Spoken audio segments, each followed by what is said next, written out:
What is up, y'all? Welcome to my recap and breakdown of the season finale, episode number 9 of Daredevil Born Again. I have already broken down the first 8 episodes of this series, as well as reviewing the first 3 seasons of the Netflix series. And it is finally time to talk about the season finale of Born Again Season 1. So let's go ahead and just jump right into it. We're going to recap it, and then I'm going to break it all down, kind of give you my final thoughts on the season finale. So with that being said, if you have not watched it, I highly recommend pausing this episode and then coming back to it once you have finished all of season 1. But also, one little thing that I do want to talk about, I will try my best not to talk about the whole season at large in this episode. I really just want to hit the high points of episode 9. And then next week, I'm going to come back and I'm going to talk about all of season 1 all together and what worked, what didn't work for me, and ultimately my overall opinions of season 1. But enough of that. Let's jump into the recap of episode 9, Straight to Hell. A year earlier, Vanessa asked Dex to kill Foggy, who is working on a case which could expose her activities in Red Hook, in exchange for his old life. In the present, Bullseye escapes the ball and Matt is hospitalized. Kingpin cuts off the power to New York City and orders Cashman to kill Matt, who escapes to his apartment, finding Frank Castle. Both fight the anti-vigilante task force officers, including North, revealed as Hector's murderer. The pair reunite with Karen Page, who asked Frank to protect Matt after learning of Bullseye's escape. Matt and Karen track down Foggy's case and discover the Fisk are trying to establish a city-state in Red Hook. Frank fights the anti-vigilante task force in Red Hook, but is defeated. Kingpin's campaign director exposes Gallows' attempt to undermine him. Then he ends up getting brutally killed by getting his head crushed in. Kingpin offers the position of mental health commissioner to Heather Glenn, who then accepts it. Kingpin declares martial law and imprisons the vigilantes and other dissidents in Red Hook. Matt recruits Cherry, Kim, and other honest police officers to save the city. In a mid-credit scene, Frank tricks a prison guard and begins to break free. So there's lots of thoughts that I have about this episode. Overall, I think it is good. Now, I'm kind of on the fence where there are lots and lots of positive reviews for this episode. I'm probably not as high as a lot of those reviewers, a lot of those content creators out there, okay?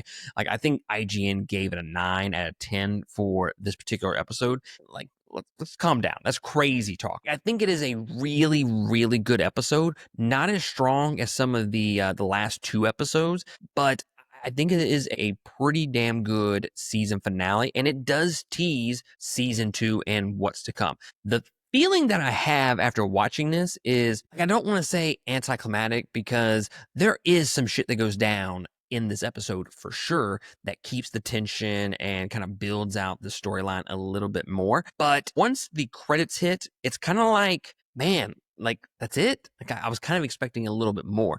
Don't get me wrong. I am very much invested in this storyline, and I do want to watch season 2, and I can't wait to watch it. But to sit here and say that this season finale and the cliffhanger that happened, where he has basically gone to some of the citizens of New York City and he is pleading his case for them to join him to fight Kingpin. Yeah, that's exciting. It just felt like a little bit of a lackluster cliffhanger to me. Like, it could have been done a little bit more. I wish there would have been some big reveal at the very end of this episode. I think that's really where my hang up is. I want to say it was like 10 minutes left in the episode. Matt says, "We need an army." And for the comic book nerds out there, like, your mind starts running and it starts putting these ideas in your head, like, okay, who the fuck is he talking about? Like, what kind of army are we talking about here? And, like, personally, I hope it's not the Dark Knight Rises style army where, you know, Batman got the entire city of Gotham to take on Bane and Talia al Ghul. The way he had mentioned it, it just felt like we were going to get some sort of cameo at the very end of this episode. And honestly, I felt like I was going to tip tease just a little bit for season 2. And I feel like that would have been a much better cliffhanger if they would have gone that route rather than, okay, Cherry's there and Detective Kim, who was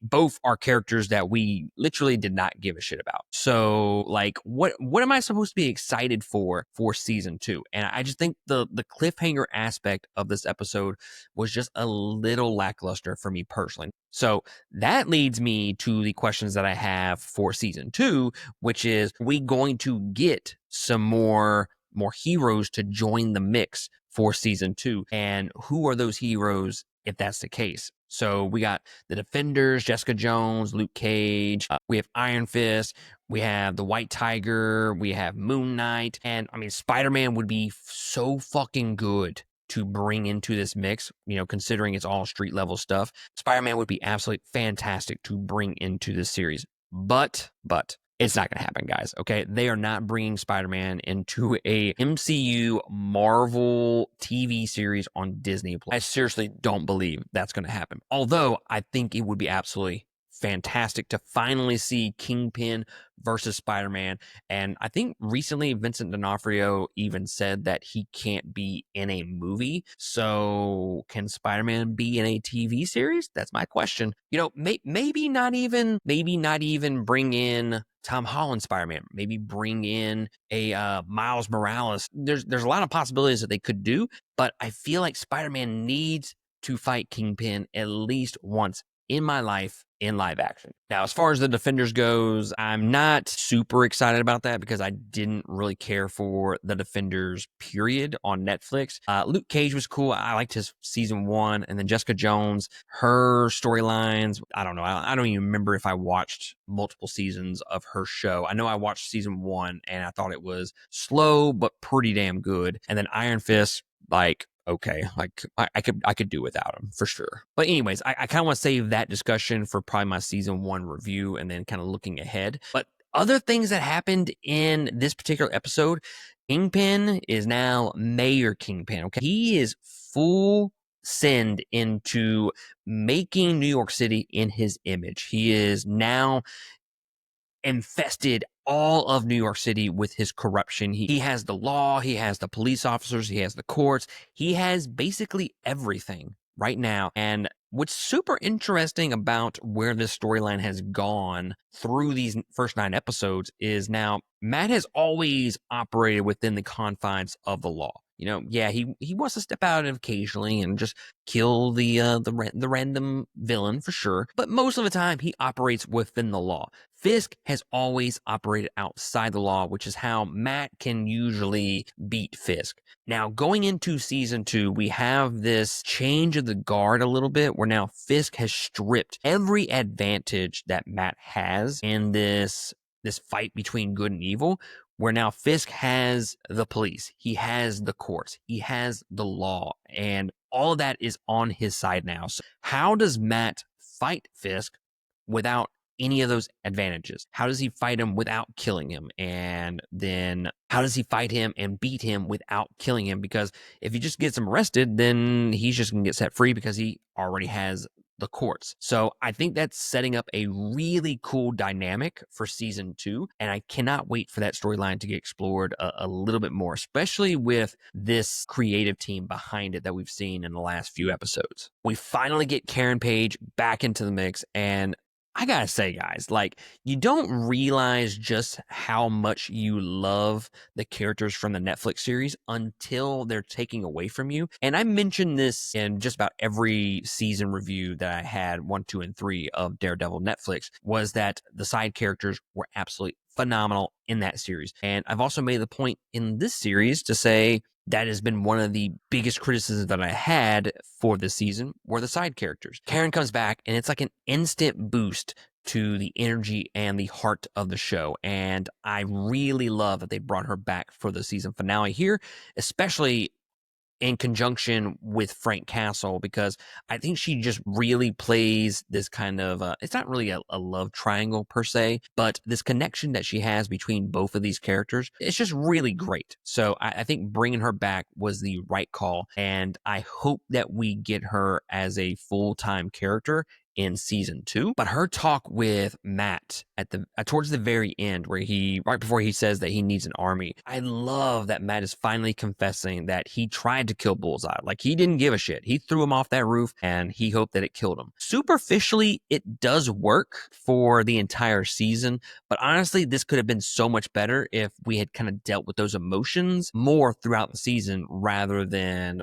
maybe 2-3 episodes at most for this season. I feel like that was a storyline that should have been handled a little bit better, especially when it was basically the first moment that we get back with Daredevil and it being this pivotal moment for his character. I feel like we needed to visit that storyline a little bit more than what we got. I love the interactions between Frank and Matt. Frank is always just going to make that little dig at Matt that he's letting these villains go. You know, the fact that it was, what was it, episode 4 or 5, when he came back and he made that comment of, you let Foggy die and you let Bullseye go and you didn't kill him, basically. And Frank is always going to be that character that's really just going to kind of poke him right in the side, kind of let him know that you fucked up. And I love the chemistry between these two actors, and I think the interactions between these two characters are so damn good. And it kind of brings a little bit of like a buddy cop show vibe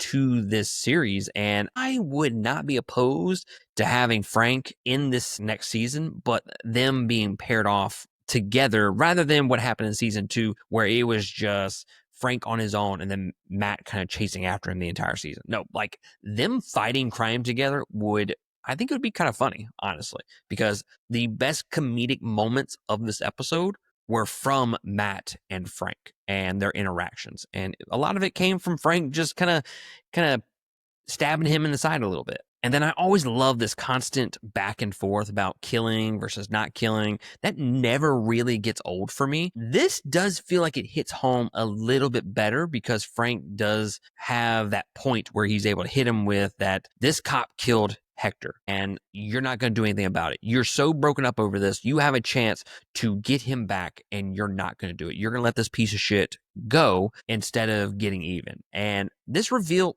I do think that it's a little bit underwhelming because it's been on the back burner for the entire season.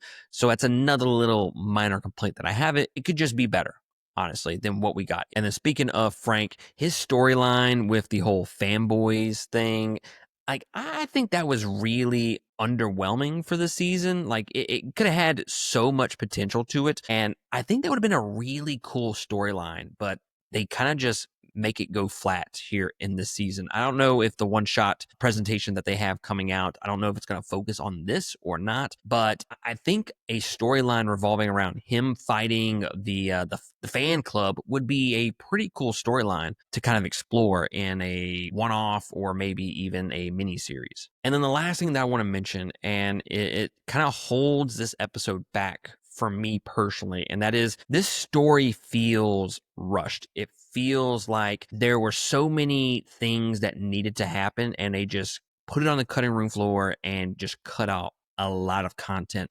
Now, I do know that it was originally planned as 18 episodes. Now, I thought they were just smushing 18 episodes into 9 episodes, but apparently from what I read recently on the intranet, and if I read it on the internet, it is 100% true. And that is, it's still going to be 18 episodes. It's just broken up into 2 seasons. I don't know how true that is. If that is true, then they struggled to put those 18 episodes to good use because they're still speeding through a lot of storylines that needed a lot more development. And that would have helped the season just be so much better, I think. I think more time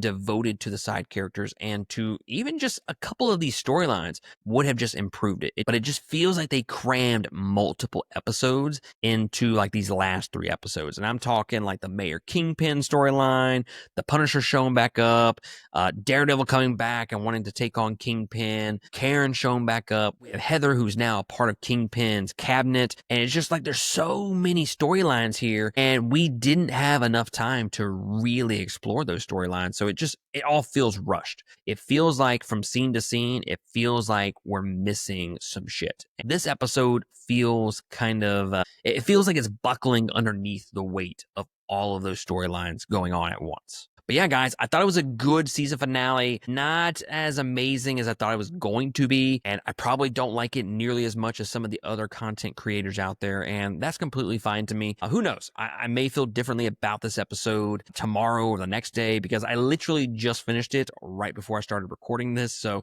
I didn't have a ton of time to really kind of soak it all in what that season finale was like. But guys, let me know down in the comments below if you've watched the season finale. What do you think about it? What do you think about that cliffhanger? And who do you think is going to show up in season 2 for Daredevil's army? I'm really hoping we get some unique characters brought into this series rather than just the Defenders. If it's the Defenders, I'm just gonna be severely disappointed, honestly, unless they really fix those characters. But guys, that is going to be it for me, and I will catch y'all next time on another episode. Laters.